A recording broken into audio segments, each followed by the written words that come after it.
बिस्मिल्लाहिर्रहमानिर्रहीम। अस्सलाम वालेकुम व्यूवर्स, आप देख रहे हैं डाइनिंग। और जी आपके जहन में एक क्वेश्चन आ रहा होगा कि आज ये पालक के पत्तों के साथ क्या कर रही हैं।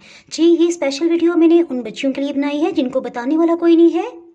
जी आज की वीडियो मेरी इसी मुतालिक है कि पालक को किस तरह से साफ पत्तों को चुन के अलग किया जाए, इन्हें कटिंग किस तरह से किया जाए और किस तरह से इसको धोया जाए कि इसमें कोई भी मिट्टी की ज़रात ना हो। इनफैक्ट ये थोड़ा लंबा प्रोसेस है तो इसके लिए मैंने अलग से वीडियो बना ली है। अगर मेरी वीडियोस अच्छी लगी तो लाल सब्सक्राइब को क्लिक कर दें, साथ में ये जो बेल का आइकॉन है इसको क्लिक कर दें। इसको क्लिक करने से आपको मेरी हर नई वीडियो का नोटिफिकेशन सबसे पहले फ्री में मिलेगा। पालक तकरीबन ये 850 ग्राम की एक गट्ठी है। पालक को कटिंग करने से पहले इस तरह से जो साफ साफ पत्ते हैं इनको हम अलग रखते जाएंगे।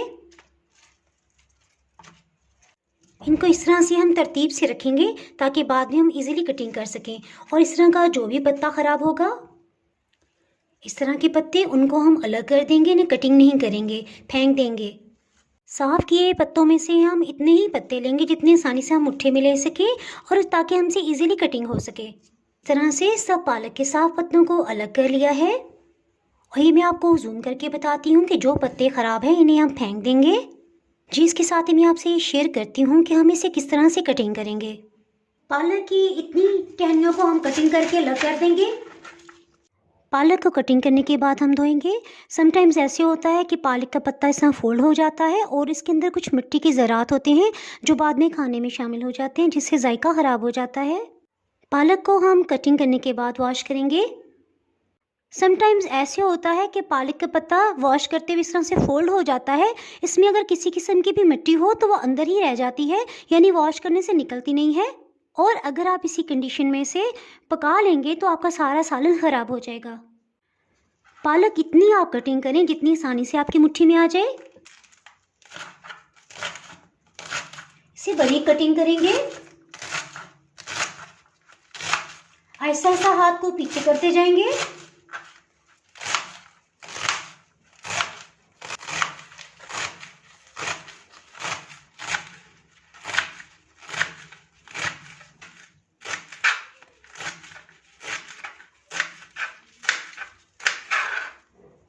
इसी तरह से सब पालक को कटिंग कर लिया है।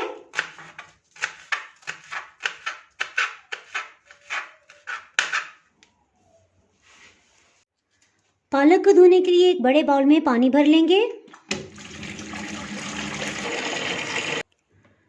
कटी हुई पालक को बाउल में डाल देंगे।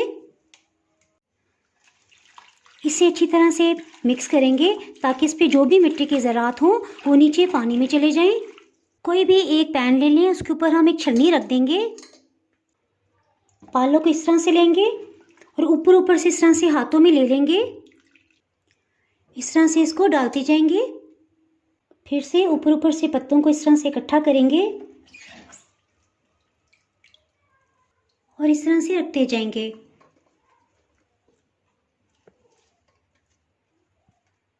पत्ते ऊपर से चुन लेने की वजह से सब मिट्टी की ज़रात और जो कुछ भी ऊपर लगा था नीचे रह गया है। इसी तरह हम 3-4 दफ़ा इसे वॉश कर लेंगे। इसी प्रोसेस को हम फिर से रिपीट करेंगे। जी ये देखें, तकरीबन 4 दफ़ा मैं इसे वॉश कर चुकी हूँ। पानी देखें किस कदर साफ़ है। जब इस तरह से साफ़ हो जाए तो बस कर देंगे। पालक अमूमन खेतों से तोड़ी जाती है और रात के वक्त बहुत से जंगली जानवर वहाँ घूम रहे होते हैं। तो मेरा तो हमेशा ये तरीका है कि लास्ट में मैं एक दफ़ा खुले पानी से धोते हुए इस पर कलमा तैयबा पढ़ लेंगे ताकि बिल्कुल पाक साफ़ हो जाए। जी अगर आपके जहन में ये क्वेश्चन हो कि जंगली जानवर खेतों में कैसे, तो इससे रिलेटेड मैं आपको बताती जाऊँ कि और गांव में रात को जब आप सो जाते हैं तो बेडरूम में भी आपको गीदड़ की, डॉगीज़ की आवाज़ें आ रही होती हैं। तो मैं बचपन से पूछा करती थी कितनी अजीब सी आवाज़ें। तो फिर मुझे बताया जाता था कि रात को खेतों में गीदड़ वगैरह और भेड़िया और समटाइम्स बहुत अजीब व गरीब किस्म के जानवर आ जाते हैं और वो बोलते हैं, घूमते फिरते रहते हैं, तो उन्हीं की आवाज़ें हैं। धुली हुई और कटी हुई पालक को बाउल में डाल देंगे। जी गांव के जिक्र से ही मुझे याद आ गया कि पिछले साल फसलों की कटाई से पहले मैं गांव गई थी, तो वहां पे मैंने अपने खूबसूरत से गांव का एक व्लॉग बनाया था। अगर आप वो वीडियो देखना चाहें तो मैं उसका लिंक डिस्क्रिप्शन में दे दूंगी, आप वहां से देख सकते हैं। जी, और लास्ट में मैं ये आपसे ये बात शेयर करती चलूँ कि अगर आप मेरे चैनल पे नए हैं तो चैनल को सब्सक्राइब कर दें और बेल आइकन ज़रूर प्रेस कर दीजिएगा। इसके बगैर आपको मेरी हर एक आने वाली वीडियो का नोटिफिकेशन नहीं मिल पाएगा। लाइक और शेयर करना ना भूलिएगा। दुआओं में याद रखें। इसके साथ ही मैं इजाज़त चाहती हूँ। अल्लाह हाफिज़।